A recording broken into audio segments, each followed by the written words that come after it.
Hello दोस्तों, नमस्कार, प्रणाम, स्वागत है आप सभी का हमारे एक और नए ब्लॉग में। और जैसा कि आप बहुत सारे लोगों ने कमेंट किया है दोस्तों कि आपको प्रॉफिट एंड लॉस निकालने वाला जो एक्सेल शीट है वो चाहिए, मतलब उसको बनाने के लिए जो फॉर्मूला लगते हैं वो चाहिए, उसकी जानकारी चाहिए। तो चलो आज की वीडियो में हम उसी के ऊपर बात करेंगे दोस्तों। और आज मैं सिखाऊंगा आपको कि जो भी हमारे बिजनेस में प्रॉफिट या लॉस होता है तो उसकी हम एक शीट में मेंटेन करते हैं सारा रिकॉर्ड, और सेम डे हमें पता चल जाता है कि हमारा आज का प्रॉफिट हुआ या लॉस हुआ, और मंथली बेसिस पे भी हमें पता चल जाता है कि प्रॉफिट हुआ कि लॉस हुआ। तो चलो मैं अब आपको लेके चलता हूं कंप्यूटर के स्क्रीन पे और समझाता हूं एक एक चीजें एक्सेल शीट के बारे में। तो दोस्तों आप लोग स्क्रीन के ऊपर देख सकते हो मेरा एक्सेल शीट खुला हुआ है। पहले मैं ये सिखा देता हूं आपको कि एक्सेल खोलते कैसे है। चलो मान लो किसी के कंप्यूटर में एक्सेल है तो उसको किस तरीके से खोलना है, पहले मैं वो सिखा देता हूं आपको। देखो ये तो मेरा विंडो 11 है, ऑपरेटिंग सिस्टम एक्टिव हो सकता है कि 10 हो, कुछ भी हो। तो चलो मैं पहले आपको वो सिखाता हूँ। यहाँ पे जाना आप सर्च में आपको यहाँ पे जाके क्लिक करके लिखना है एक्सेल। देखो मैं सिर्फ ई एक्स लिखा हूं तो मेरे पे सबसे ऊपर आ चुका। चाहो तो ई एक्स सी एल पूरा लिख सकते हो और इस तरीके से एक्सेल आ जाएगा। ये इसका लोगो है। सिंपल इस पे क्लिक करना है और ये ओपन हो जाएगा दोस्तों। और इसको यहाँ से बड़ा कर सकते हैं, मैक्सिमाइज कर सकते हैं। मैक्सिमाइज करोगे तो इस तरीके से ये एक्सेल खुल जाएगा। इस शीट को मैं करता हूँ बंद, और मेरी जो पहले से शीट खुली है इसमें बात करते हैं, क्योंकि इसमें मैंने काफी चीजें पहले से ये लिख रखा है ताकि आप लोगों का टाइम ना वेस्ट हो, इसलिए दोस्तों पहले से ही लिख रखा हूँ। लोग आराम से अपने अकॉर्डिंग इस पे लिख लेना, जो भी आपको लिखना हो, या सेम चीज आप चाहो तो सेम चीज भी लिख सकते हो। तो जैसा आपको ठीक लगे वैसे कर लेना। उदाहरण के लिए देखो मैंने यहाँ पे कुछ डेट डाल रखे हैं। इसी तरीके से आपका जो सेल का डेट हो वो आप डेट यहाँ पे आगे डाल देना। तो सबसे पहला है हमारा डेट। एक एक पहले शीट को समझ लेते हैं। समझने के बाद फिर मैं फॉर्मूला कैसे लगाते हैं वो एक एक फॉर्मूला लगा के भी दिखाऊंगा आपको। पहले से भी लगाया हूँ समझाने के लिए। इस वाले सेल में आप देख सकते हो जो जीरो लिखा हुआ है, ऊपर देखो ये फॉर्मूला दिखा हुआ है V2 माइनस C2। इसको पहले मैं समझा देता हूँ, इसके बाद दोस्तों आप लोगों को एक एक चीज फॉर्मूला नीचे वाले सेल में लगा के भी दिखाऊंगा। ठीक है, तो चलो आओ शुरू करते हैं। सबसे पहले देखो डेट, जिस डेट में ऑर्डर जा रहा हो उसका यहाँ पे डेट रहेगा। उसके आगे देखो लिखा हुआ है टोटल ऑर्डर शिफ्ट, तो कितने आपके ऑर्डर गए उस डेट में वो लिखना है। टोटल रिटर्न कितने गए वो लिखना है। टोटल एग्जीक्यूटेड ऑर्डर, मतलब मान लो कि आपके 10 ऑर्डर गए, यहाँ पे मैं टाइप भी कर देता हूँ, 10 ऑर्डर आज के गए और उसमें आपको 3 रिटर्न आ गए। तो देखो टोटल एग्जीक्यूटेड ऑर्डर 7, मतलब के 7 ही ऑर्डर उस दिन गए, क्योंकि 3 तो आपके पास रिटर्न आ गए तो उसके प्रॉफिट नहीं जोड़ेंगे ना, तो उसको तो माइनस करना ही है हमें। 3 हमने माइनस कर दिया। तो यहाँ पे लिखा हुआ है कि टोटल कस्टमर रिटर्न, हो सकता है कि इन 3 में से एक कस्टमर रिटर्न भी आया हो तो उसको भी हम डालेंगे, क्योंकि कस्टमर रिटर्न पे हमारा चार्जेस लगता है आने जाने का, इसीलिए उसका रिकॉर्ड अलग से रखना जरूरी है। तो हमारे कस्टमर रिटर्न मान लो एक आया उसमें, ठीक है, चलो एक लिख देते हैं। इस टोटल कस्टमर रिटर्न को डालने के बाद उस पर कितना लॉस हुआ, आने जाने का कितना कॉस्ट लगा वो लिखा हुआ है। तो मेरा क्या है दोस्तों, 160 रुपए लगता है। देखो 160 से ज्यादा दिखाता है फ्लिपकार्ट पे, लेकिन उसमें जीएसटी इंक्लूडेड रहता है। तो जो भी जीएसटी वो लेता है फ्लिपकार्ट सर्विसेज पे, जीएसटी हमें वापस जीएसटी अकाउंट में मिलता है। तो हम उसको लॉस में नहीं जोड़ेंगे, वो जीएसटी हमारे अकाउंट में क्रेडिट हो रहा है ना, तो उसको क्यों हम लॉस में जोड़ेंगे। हम सिर्फ वो जोड़ेंगे जो एक बार चला गया तो हमारे पास नहीं आने का किसी भी एंगल से। 160 रुपए उसके बनते हैं। वो मैंने यहाँ पे एक एक का लिखा हुआ है, फॉर्मूले में ऊपर लिखा हुआ है। ये कैसे लगेगा मैं समझाऊंगा एक एक करके, ठीक है। अभी फिलहाल आप सीट को समझ लो कि चल क्या रहा है इसमें। अगला है total fake and damage return. हो सकता है कि जो कस्टमर रिटर्न एक आया है, हो सकता है उन्होंने तोड़ के बेच दिया हो, वो प्रोडक्ट भी खत्म हो गया। एक तो उसके आने जाने के पैसे आपने दिए 160, ये अलग हो गया। अब आपका प्रोडक्ट गया वो भी अलग हो गया। तो मेरे सीन में मेरा प्रोडक्ट जो एवरेज प्राइस है वो पड़ता है 160 रुपए का। तो मैंने यहाँ पे एक डाला तो देखो आगे 160 आ गया, क्योंकि मैंने फॉर्मूला लगा रखा है। ठीक है, आपके सिनेरियो में जो होगा वो आप लगाना, कैसे लगाना अभी आगे बताऊंगा। तो फेक रिटर्न पे भी मेरे को जो लॉस हुआ वो आगे यहाँ पे हो गया। अब इसके आगे आते हैं दोस्तों, यहाँ पे लिखा हुआ है क्लेम रिकवर्ड प्राइस। अब हो सकता है कि ये जो टूटा हुआ है इसका तो आप क्लेम डालोगे ना, क्योंकि आपको तो टूट के ये मिला हुआ है।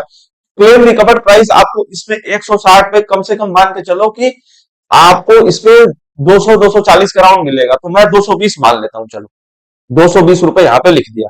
ठीक है, 220 रुपए यहाँ पे लिख दिया। अब देखो एक फॉर्मूला यहाँ पे मैंने अभी तक लगाया नहीं है, इसको लगा लेते हैं दोस्तों। मैंने जल्दी में यहाँ से फॉर्मूला लगा दिया है एक, अभी इसको कैसे लगाया अभी आगे ये समझाऊंगा आपको। सबसे पहला जो देख रहे हो ना कि टोटल ऑर्डर हमारा कितना क्या, उसमें मैंने डाला 10। तो 10 जैसे कि मैंने डाला तो मेरा एक पे 100 रुपए बनता है, तो ये होने चाहिए मेरा प्रॉफिट 1000 रुपए। ठीक है, क्योंकि 100 के हिसाब से 1000 होने चाहिए। लेकिन यहाँ पे देखो टोटल कस्टमर रिटर्न 3 आ गया उस दिन, तो 10 हमने भेजे और 3 मेरे पास वापस आ गए, तो गए कितने, 7 ही गए ना। तो यहाँ पे देखो 7 हो गया। अब 7 के हिसाब से ही तो 100 रुपए बनेगा ना।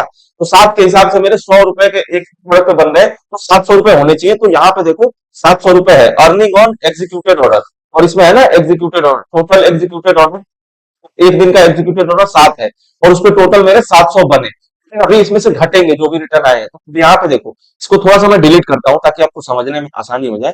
अब 60 मेरे ऑर्डर गए हैं आज के, तो यहाँ पे 700 मेरा प्रॉफिट दिखा रहा है और टोटल अर्निंग में भी 700 रुपए देखो दिखा रहा है। ठीक है, तो जैसे ही हम आगे बढ़ेंगे total return, total customer return में, यहाँ पे जैसे ही मैं एक डालूंगा तो कस्टमर रिटर्न के चार्जेस माइनस होने चाहिए। देखो होते हैं कि नहीं, एक डालते ही दोस्तों देख लो आप 160 रुपए यहाँ पे आ गया, क्योंकि उसके आने जाने के चार्जेस मेरे 160 लगते हैं।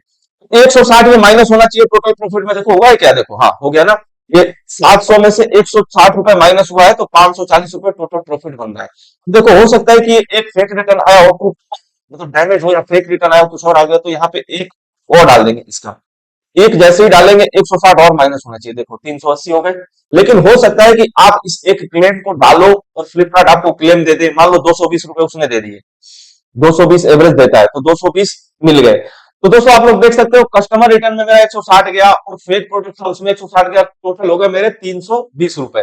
320 में से 220 मुझे मिल गए, 100 रुपए यहाँ पे मेरा अभी भी माइनस आ रहा है। ठीक है, तो वही 100 रुपए प्रॉफिट में से देखो कम हो चुके हैं और यहाँ पे 600 है दिखा रहा है। 700 बनने चाहिए लेकिन 100 रुपए मेरे माइनस हो गए तो 600 दिखा रहा है। अब आइए दोस्तों मैं आपको फॉर्मूला लगाना सिखाता हूँ इसमें कि किस तरीके से फॉर्मूला लगेगा। फॉर्मूला लगाने के लिए हम क्या करेंगे दोस्तों, इक्वल टू लिखेंगे, इक्वल टू लिखने के बाद सीधा क्लिक करेंगे B3 पे, B3 पे क्लिक करेंगे, उसके बाद दबाएंगे कंप्यूटर में जो कीबोर्ड है वहां पे माइनस दबाएंगे और फिर हम क्लिक कर देंगे C3 पे, C3 पे क्लिक करेंगे।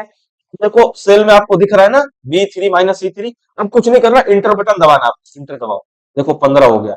अब ये कलर वगैरह तो मैंने इसमें जो किया है वो कलर इधर से आप चेंज कर सकते हो, देखो यहाँ से कलर चेंज होता है, अपने हिसाब से रख सकते हो, यहाँ ड्रॉप डाउन पे क्लिक करके और इसी में से कोई कलर मैंने रखा है, देखो इस तरीके से हो गया ये।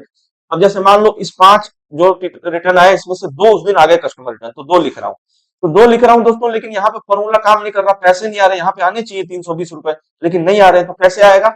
यहाँ पे भी हम लगाएंगे इक्वल टू, इसके बाद हम इस पे क्लिक करेंगे E3 पे, फिर हम दबाएंगे कंप्यूटर में जो 8 बटन के ऊपर नंबर गेट जो होता है, तो इस तरीके से ये मल्टीप्लाई का दोस्तों सिंबल है, इस पे हम दबाएंगे और इसके बाद हम इसको जितने भी आपका मतलब को जितने भी लॉस हो रहा हो कस्टमर रिटर्न पे आप देख लेना फ्लिपकार्ट के अंदर, और जो आपका अमाउंट लॉस हो रहा हो वो लिखना। अब जैसे मेरा 160 होता है तो मैं 160 यहाँ पे लिख रहा हूँ और इसके बाद मारूंगा एंटर, तो ये 320 आना चाहिए। देखो 320 आ गया।